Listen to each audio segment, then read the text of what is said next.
Somebody came to my office the other day crying. I said, look, don't cry to give up. Cry to keep going. So if you want to make 6 figures, you can't just be talking about you want to make 6 figures. You hear what I'm saying to you tonight? If you do the 3 things I tell you to do tonight, I guarantee you, whatever it is you want to do in life, you'll be able to do. You will be able to accomplish whatever you want to academically, financially, relationally, whatever. So 3 things. All right, now I'm going to tell you the story. And the story is about, you guys have probably heard about this before. It was a young man who, he wanted to make a lot of money. And so he went to this guru, right? And he told the guru, I want to be on the same level you're on. And so the guru said, if you want to be on the same level I'm on, I'll meet you tomorrow at the beach at 4 a.m. He like, the beach? I said, I want to make money. I don't want to swim. Guru said, if you want to make money, I'll meet you tomorrow, 4 a.m. So the young man got there at 4 a.m. He all ready to rock and roll, got on the suit, should have wore shorts. The old man grabs his hand and said, how bad do you want to be successful? He said, real bad. He said, walk on out in the water. So he walks out into the water. Watch this. When he walks out to the water, it goes waist deep. So he's like, this guy crazy. Adrian, he's like, I want to make money. He got me out here swimming. I didn't ask to be a lifeguard. I want to make money. He got me in. So he said, come out a little further. Walked out a little further. Then he had it right around this area, the shoulder area. So this old man crazy. He making money, but he crazy. He said, come on out a little further. Came out a little further. It was right at his mouth. My man like, I'm about to go back in here. This God is mine. But the old man said, I thought you said you wanted to be successful. He said, I do. He said, walk a little further. He came, dropped his head in, held him down, hold him down. My man getting scratching, holding him down. He had him held down. Just before my man was about to pass out, he raised him up. He said, I got a question for you. Somebody answered the question for me.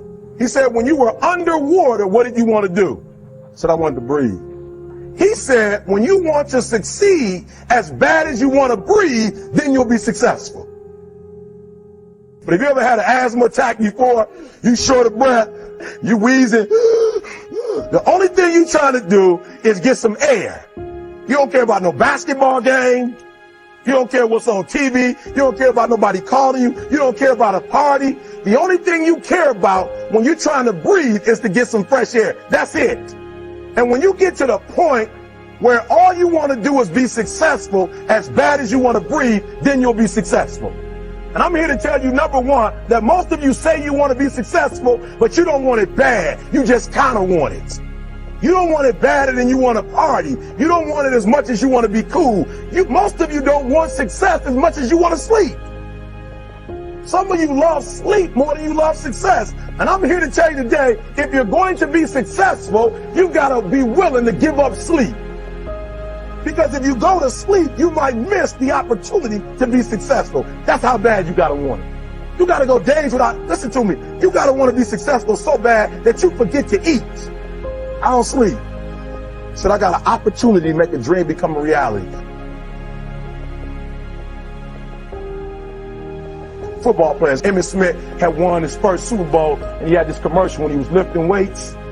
He was lifting, and he said, you know what? I won the Super Bowl, so I can rest now. He was doing his bench press. So he said, I won the Super Bowl, so I can rest now. So he throws up about 325, boom. And he rests for about 2 seconds, and he's boom. Did you see that? He'd already won a Super Bowl. He said, I think I'm going to take a rest. And he rests for how long? 1 second. Most of you won't be successful because when you're studying and you get tired, you quit. So listen to me. Emmitt Smith said this at the end of the commercial. Emmitt Smith said, all men are created equal. Some work harder in preseason. I'm going to say it again because you might have missed it. All men are created equal. Some work harder in preseason.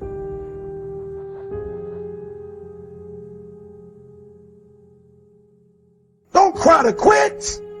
You already in pain. You already hurt. Get a reward from it. Don't go to sleep until you succeed. Because it's not about where you come from. It's about heart. You come to a place where, being smart ain't enough. You got to have heart. That's number one. Watch number two. The most important thing is this. To be able at any moment to sacrifice what you are for what you will become. Some of you need to give up your cell phone because the time you spend on your cell phone could be used for your success. And somebody has told you you couldn't live without it. I'm talking about going deep now, giving up stuff. To be able at any moment to sacrifice what we are for what we could be. I dare you to fail. I'm so grateful that the slaves didn't drop and quit. Listen to me, the slaves said, we will live because one day we will become. We won't always be slaves. So today, although we're slaves, we're going to act like we're free, and one day our children will be free. If the slaves would have just said, we quit, we give up, we would have died in the middle passage. But some slaves said, I don't care what we go through, we're going to survive this. The problem is, you ain't never felt no pain before. You're soft. It's a soft generation. You quit on everything. Last one. Pain is temporary. It may last for a minute, or an hour, or a day, or even a year. But eventually, it will subside. And something else will take its place. If I quit, however, it will last forever. Listen to me, I'm telling you as I leave. You ain't gonna die. At the end of pain is success.